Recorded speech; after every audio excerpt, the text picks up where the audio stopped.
Hey everyone, thank you so much for tuning in to today's video. Today's video is going to be a budget plan with me video. In today's video, I am going to share with you how I plan my month in terms of my budget. As we go throughout this video, I'm going to walk you through my exact steps to set up not just my budget planner spread, but my budget in general. I'm sure that if you stick around, you're going to be in for some tips, some best practices, and some advice. Now, I will go ahead and give a disclaimer. I am not a financial planner. I'm just someone who is financially savvy. I have a career in finance. Both my degrees are in finance.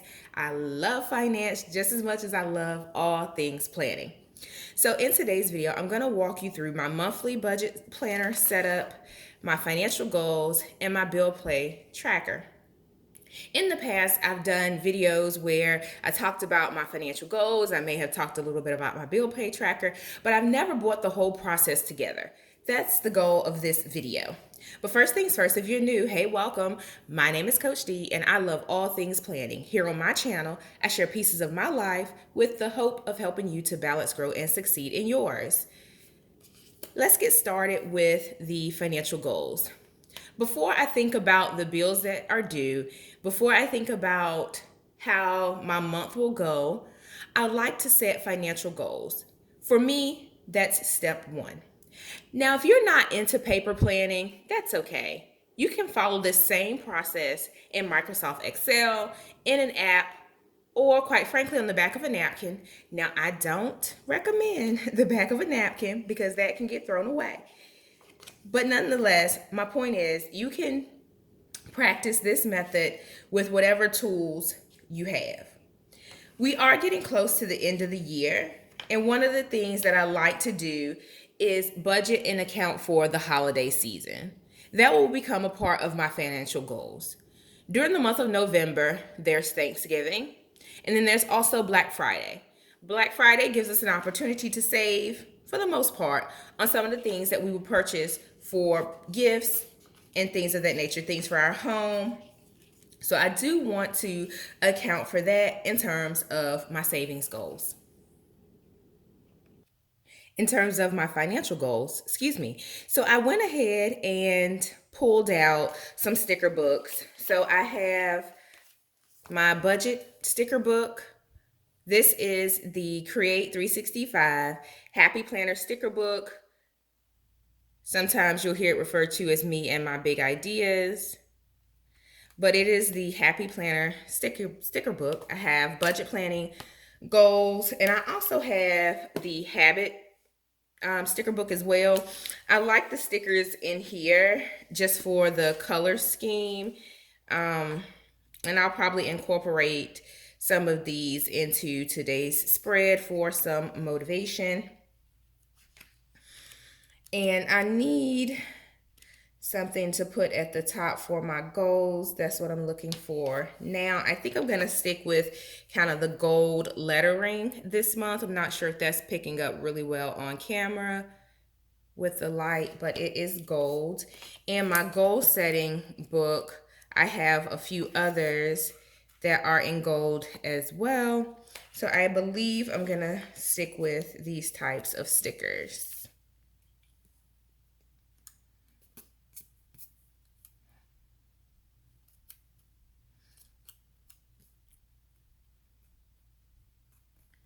I don't want to cover up the decoration too much or give myself a little bit of space to write in, but I do want to account for some of the things that we have going on this month.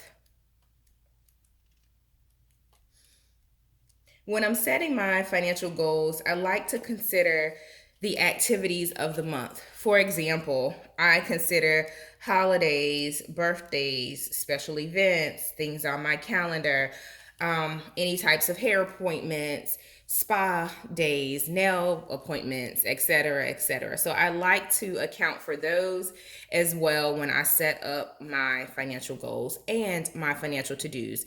So my task will go here, and then my goals will go here at the bottom. And I will grab the goals sticker. I wish this was more of a paper sticker just so I could keep the spread cohesive. If you're not someone who's into planner stickers, maybe you don't have the sticker books like I have, that's okay. It is absolutely okay. You can DIY a fantastic budget spread. One of my first videos here on YouTube was the old school planning method, or the old school budget planning method. I'll leave that link in the description box. Now, disclaimer, it's one of my first videos, so before I had the fancy lighting and things of that nature, and it was just me and my notebook, and I set up my monthly budget in a notebook. So I'll leave that in the description box so that you can go check that out. If you're not into planners, if you're not into stickers, it'll walk you through a process where you can plan for your expenses.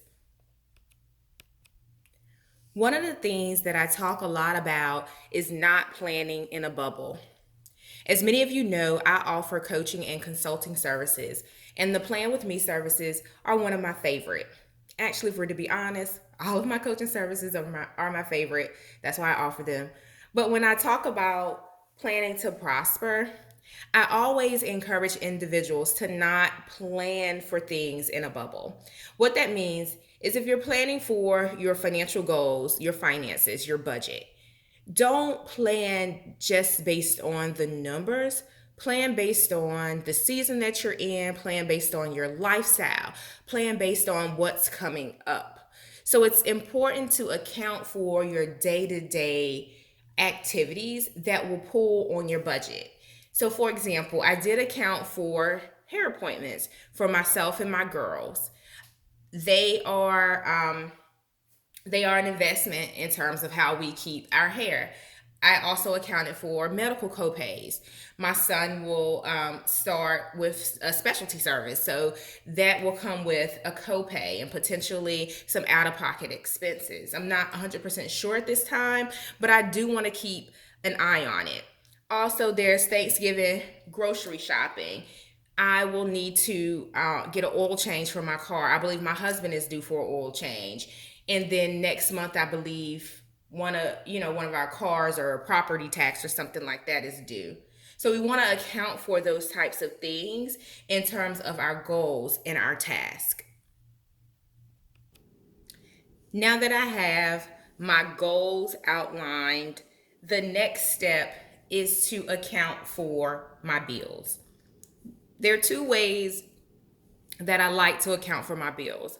One is creating a bill pay tracker. A bill pay tracker helps me to see the bills that need to get paid. Why is that important? Most of all, because we have to pay our bills in order to keep the lights on. But also, tracking it on a monthly basis allows me to identify any increases to my bills and make sure that we are doing our best to control some of the bills that we can control, such as our light bill and our water bill. I have small children, so making sure that they're not leaving all the lights on in the house, which is something that they do, and I don't understand it, probably because they don't understand billing. But making sure that we are able to control some of those expenses. It also gives me an opportunity to outline any annual expenses, to outline any quarterly expenses that are not BAU to a typical month. So a bill pay tracker is really helpful for me. I shared in a previous video, my goal is to get to a place where I don't have to worry about a bill pay tracker, and the bills will just auto draft and pay themselves, and we live off the rest. But we're not there yet. It's a journey, especially when you're looking to build long-term wealth. You want to make sure that you're setting yourself up for success. And in this season, this is how we set our family up for success. So tip number 2, or step number 2, is to create a bill pay tracker. Here's how the planner spread is taking shape. So I have my bill pay tracker set up. I have 3 columns. One is for the bill, the amount, and the due date. And then I just enhanced this a little bit off camera. I added some additional savings accounts. I also included kind of how I do my budget review and some other expenses. Well, not expenses, but some other ways that we spend our finances. So let's hop into the bill pay tracker. It's pretty simple. I won't go through the whole thing on camera today, but I'll include the bill, the amount, like I said, and then the due date. So I'll stop here. There are a few expenses, maybe like two, that have rolled off. We stopped some services, so I'm excited that they are no longer a part of our budget. Any opportunity to cut expenses is always a good thing, in my opinion. Step number two is the monthly section, or step number three is the monthly section. Now, in all transparency, some months I love the calendar spread and I'll set it up. Some months, not so much. It can get a little bit redundant when I have my bill pay tracker. So I don't capture bills in this section except for paying things early. So sometimes I'll look at how our check runs align to the bill pay dates. For example, if a payday falls on a Sunday or a Saturday or right after a holiday or around a holiday, I know that we will potentially get paid earlier because that's just how the bank runs. So I'll look at any anomalies in the month and I'll account for that. Most of our bills, well, now, no, we are getting a few other bills onto auto pay these days, but for the most part, our bills are not on auto pay. So I like to account for any shifts in the calendar and, bank days and whatever in this portion of the calendar. Oftentimes I'll do it off camera just because I put a little thought into it, and some of the things, it's just probably not all that interesting to share. So I don't always talk about this particular spread. Sometimes I will give my audience an idea of ways in which you could use it just to help, help you along on your planner journey. But that's the deal with this particular spread. One of the things that I absolutely do consistently is flag some of the important dates. I won't write in the details on camera, but I do flag some of our important dates. And I'm looking at a separate calendar just to make sure I account for everything. Coming back to my tip earlier, it's important to not plan in a bubble and make sure that you are accounting for other activities. So that's a good use of this spread, in my opinion. I will account for my girls' hair appointments. I'll account for my hair appointments, any haircuts, and other activities that will pull on us financially. The beauty about the monthly spreads is that it does give you an idea of how heavy your month can be in terms of your expenses. For example, we have a number of bills that are due around the first, middle of the month, and then some at the end of the month. That's just how our payments landed for us in some areas. When you chart out your bills in a monthly spread, you can see where you're heaviest during the month. That'll also give you an opportunity to repurpose some paychecks maybe at the end of the month to cover the beginning of the month bills. So to help you to create a more cohesive flow for your money, especially if you do prefer auto pay, you can set up the auto pay to draft earlier just so that you can manage your financial flow. One of the things you don't want to happen unless you are really solid and on top of your finances, you don't want to see a bunch of money in your account at the end of the month and live life, right? And then turn around to see a bunch of bills coming next week. So make sure that you are managing your financial flow of what's coming into your home and what's going out of your home. Eventually, you'll settle upon a cadence that's going to work for you. But in the meantime, if you're still getting your feet settled, if you're still managing your budgets a little bit more closely, then that's a good practice for you. Step number 3 of my budget planning process includes, or step number 4 of my budget planning process includes financial meetings with my husband. So if you've made it this far in the video, go ahead and leave me a comment and let me know what tip you found the most helpful in this video. Step number 5 of my budget planning process includes my monthly or weekly budget true ups. What that means is I will go into my checklist, my bill pay tracker checklist. I'll make sure that, I'm ticking and tying and not forgetting anything, ensuring that bills are getting paid. And that process also includes updating my Excel spreadsheet. So, in addition to my physical planner, my paper planner, I do manage a Excel spreadsheet for our budget. Now, I know you're probably thinking, Debronetta, that is too much. Yes, it seems that way, but for me, it comes naturally. I work in finance. That's been my career, most of my career, all of my career, for to be honest, financial roles. So I can manipulate a spreadsheet, drop in some numbers, and boom, I'm done. So that works for me. If that's not going to work for you, pick one or the other. No pressure there. But when I'm truing up my budget, I'll go into the Excel spreadsheet. I will zero out some of the lines. I'll make sure that I'm accounting for the exact amount of our checks. I'm making sure that I account for the exact amount of the bills. And I'm seeing the money come in and out of the account.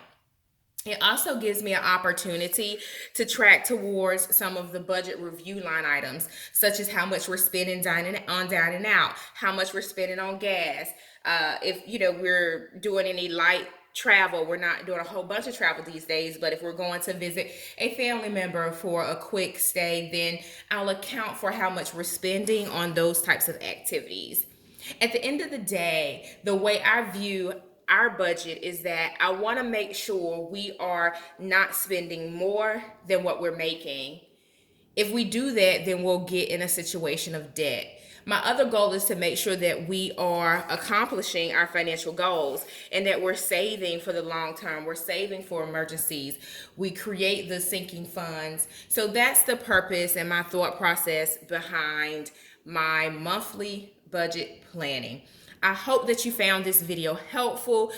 Give this video a thumbs up. Also hit subscribe. I would love to welcome you to my YouTube family. I am confident that the planning content over here, the organizational hacks, the fun mommy moments will be a treat for you. So make sure you subscribe, hit the notification bell so that you don't miss any of my upcoming videos. Happy planning. Bye for now.